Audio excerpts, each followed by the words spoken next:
So the primary aim is to understand how to compute the characters for this non-compact group, and also how that could be useful for our different places. When I think there will one lecture dedicated, one or two lectures dedicated to the construction of the effective operators, then while constructing those operators, I mean, one of the important constants that we need to take care of are the equation of motion, the quantum field, and integration by parts. So one actually can especially cross-check them, but we'll see that while preparing a kind of an algorithm to frame it in an automated format, so we need to come up with a mathematical prescription rather than just explicit computation of those constants to take care about those situations. And there, this technique will be very useful. So anyway, to reach there, we need to first understand how this conformal algebra and their consequences, how do we calculate the characters and all those things, and gradually we'll reach this thing. This is one of the fantastic papers by Jolan from which has been analyzed from that paper. So let's note down that in the Lie algebra for SOD, 2, so that you can see this is already a non-compact group. So they are the generators MAB, MCD, so it's like I, the GSEs are metric, and then the NBK generator in this cyclic permutations, they are written in this particular way. While this ABCD indices runs from 1 to D plus 2, and GAB is the metric, so it is D signatures are positive and 2 are negative signatures. And here the MAB equal to minus MBA just to keep the harmonic of this generator.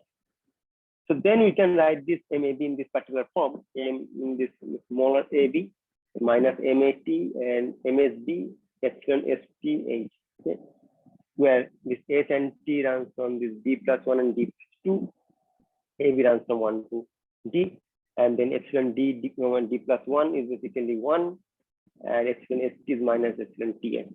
So these are the properties. If we keep them, then actually we can get back this algebra among them. So here we can construct some other operators or the generators. It's very similar to, if you remember, that the Lorentz the kind of treatment we have given. So PA equal to MA D plus 1 plus I MA D plus 2. And Ka is basically MA D plus 1 minus I MA D plus 2. So then we can compute the commutator among those elements of this block, right? And then you can see these different sets of, this commutator algebra, right? So here A may be equal to minus MB again, and this is Hermitian generators of the SOD. So basically the 1 to D, that's the kind of SOD equations you can think of. And H is the conformal Hamiltonian, which is required to have a positive definite spectrum of eigenvalues for positive energy representations, and that we are interested in. And now we can go for this Cartan classification. So the Cartan subalgebra for SOD is defined by HI as M2I minus 1 to I, where I runs from 1 to R. And all these are basically diagonal generators, so they are commute among themselves. So for any choice of IJ, HI commute. Okay.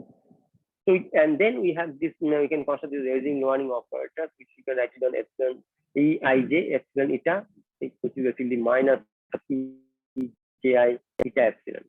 And that you can write down in terms of M in this particular M by minus 1 to the minus 1 by I epsilon M to I to the minus 1 and 4 terms. Okay. Which here remember basically antisymmetric, so I not equal to J, and epsilon have two possible choices, plus and minus 1. And they are basically augmented in this I plus minus in this particular form, which are basically for SO2 2R plus 1. Yes, for SO2 plus 1, you have this raising lowering of 25. So now in two dimensions, the commutative relations among the two generators in the orthogonal basis are given by in this way. Okay, this is just the spin algebra that we have seen on this is the HIE as epsilon delta ij, eta delta ij, depending on whether the epsilon is 1 or eta is 1. And then commutator among this EIJ, EIJ prime, and then similarly with some commutator rotation. And therefore I not equal to k, we have this dimension. So we are transformed to coordinate. And with other commuters, with of course the commute among themselves, and that cannot be obtained through the through the symmetry like Eij, E epsilon is equal to minus Eji eta epsilon, and that's why they are basically vanishing. So now using orthogonal unit vectors Ei, which belongs to this smaller dimensional real space, then this Eij plus minus for I and j between this 1 to r correspond to the set of positive roots Fei plus minus Ej, while Eij minus plus minus correspond to the negative roots, the minus Ei plus minus Ej. So the simple roots Ei minus Ei plus 1 and Ei minus 1 plus Ei for 1 less than equal to I less than equal to r minus 1 correspond to the linear independent set of the raising operators. So we are the raising, right? And the set of lowering operators would be E minus plus for this choice of I, and also this last one ER minus 1 R minus 1. Okay. So in 2R plus 1 dimension, we have additional combinations because just go from 2R to 2R plus 1, you have additional generators, we have these additional combinations, and that is the extended and the additional part. Okay. So for 2R plus 1, Ei plus corresponds to the extra positive roots Ei, while Ei in minus corresponds to the extra negative roots minus Ei.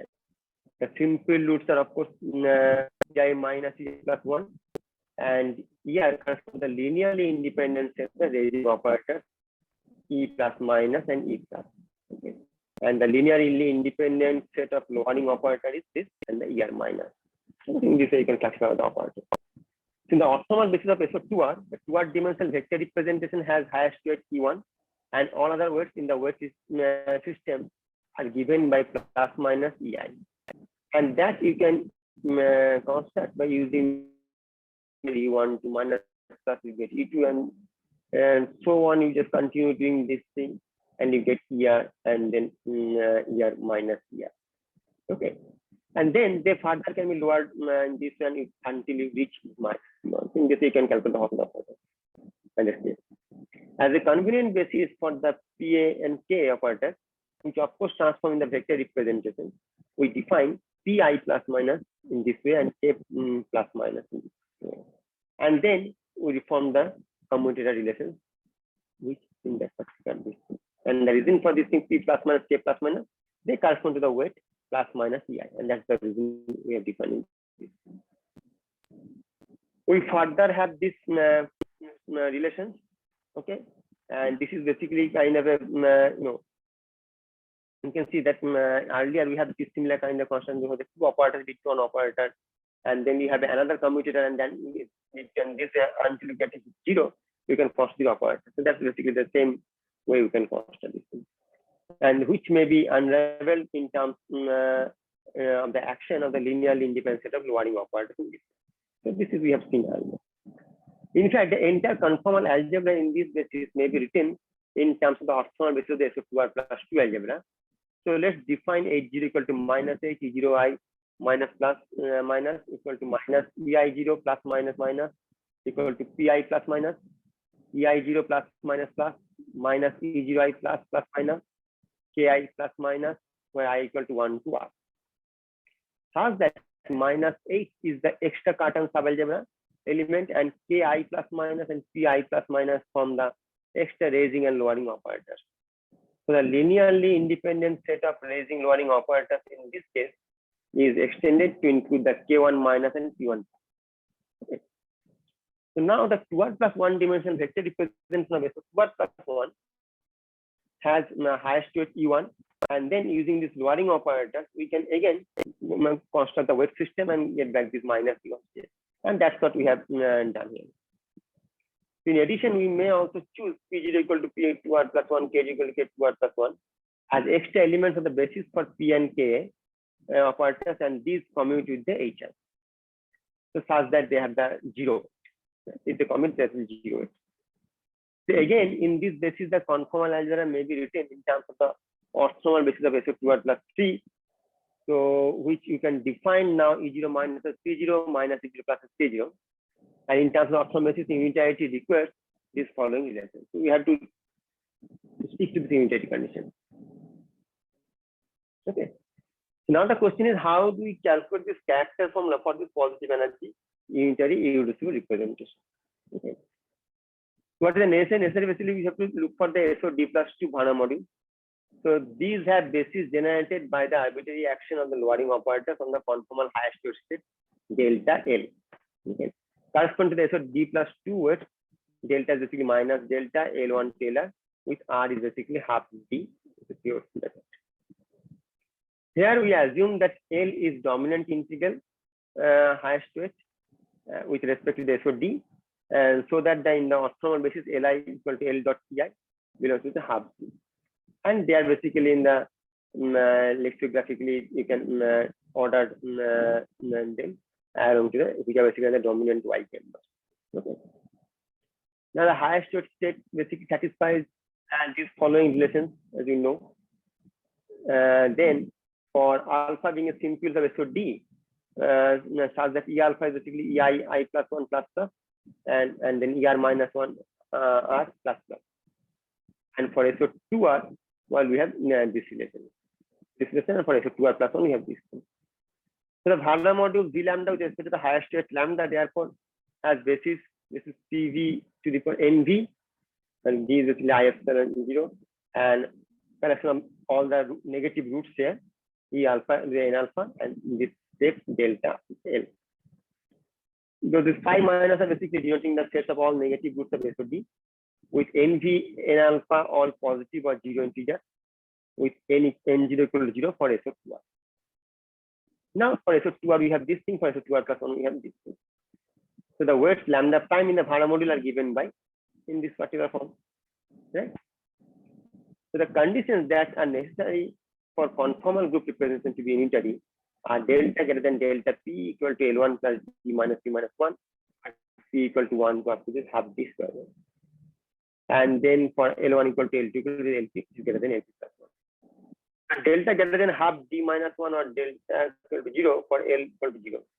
While for odd D, we have an addition that delta greater than equal to half D for L1, after this L half D equal to half. Now, along with the highest weight lambda, the weight system for V lambda may contain other highest weight lambda to the power omega, being for certain omega in the relevant wild group distance. And if you use this shifted or the affine connection of the wild reflection, you get this relation for rho being the wild vector. And it's basically half of the sum of the all the negative groups. So in order to find out the character of I lambda representation, first step is to find out all del lambda to the power omega, which are highest weights of sub-Vanna module.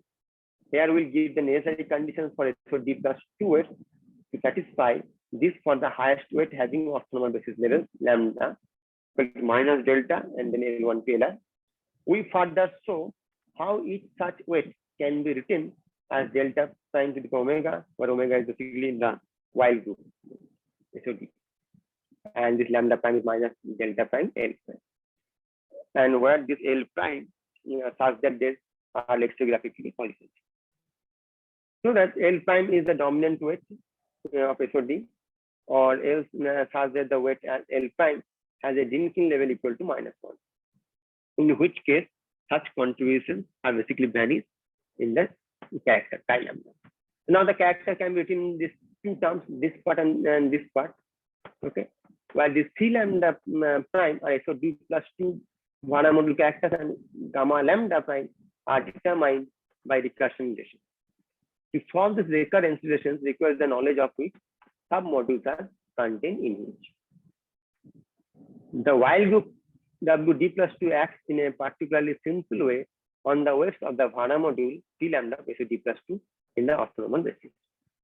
So let's choose omega, any element of the this while group D plus omega and WD plus 2. Then we can write omega acting on this thing will give you this element. For sigma belongs to SR plus on the permutations and epsilon x would be plus minus 1 and such is the product of epsilon is basically 1. So for D equal to 2R, we can have. In the present case, the relevant while vector has components rho equal to half D minus A, where A runs from 0 to R. In the orthonormal basis, so D plus 2. Now note that the last R components are the components of the while vector ratio D. Right? That's quite obvious. And the components of lambda the omega in the orthonormal basis are in this equalizer. So in this way, we can calculate this lambda vector with the dominant weight. The sub-Vana modules must satisfy these relations, and then from there we get this. I'm not going to detail about these things. These sub-Vana modules characters should be satisfied this part. And now, if we look for the event dimension, that is S for D plus 2 while group elements in D equal to 2R, then we have defined this SAB, which will permute this thing and lambda A and lambda B, which take a minus sign in this element. And PAB will just change the portion of in the reflection kind of thing A and B. So it's like a transposition, right? And then C sigma where you can write down in particular way. In this character, if you write down the words, then you write down the character formula as e to the power lambda prime function of mu, which is S delta to the power delta CL 2R P 2R this thing. So your this P 2R is basically given in this particular form. These are the basic variable, and this later we'll see. This is more like a when you map that algebra in terms of torus, these are the torus coordinates, and CL2R is the the character of the SO2R. So once we have these things, we have the full character for this. Now the wild character for SO2R, we have seen that Xi is as an element of this thing. So and the wild group is basically the semi-dead quarter of the SR and ZR minus 1. So given by the SR permutations on the levels which are basically dictated by these reflections involving even number of sign flips, so you get this thing. So I suggest that instead of going into this part, we just look into the other construction of the SO2R. That will be much easier. So that is slightly clumsy and more mathematically treated. So I will not need this part actually. So this is already treated in a much more simpler way earlier. Okay. So this part, if you are, but in just mathematically, then of course you can go into this part.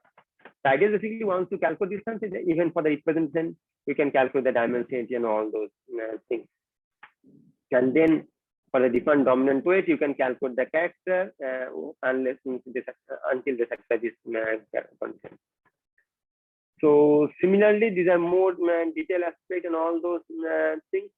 And for the I have also shown for the odd dimensions is basically follow the same mechanism.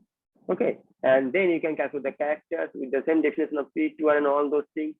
And this for different conditions and the choice of this weight and the relation between the epsilon and sigmas, you can calculate this character formula for this Vana module, which is in the Vana module basis. And then we'll see on explicit example for like so 4,2 and how to calculate the characters, and then we'll connect this idea with some constructs related in the effective operators and how they are independent, how they are related to each other, and why this part is important. Okay. Thank you.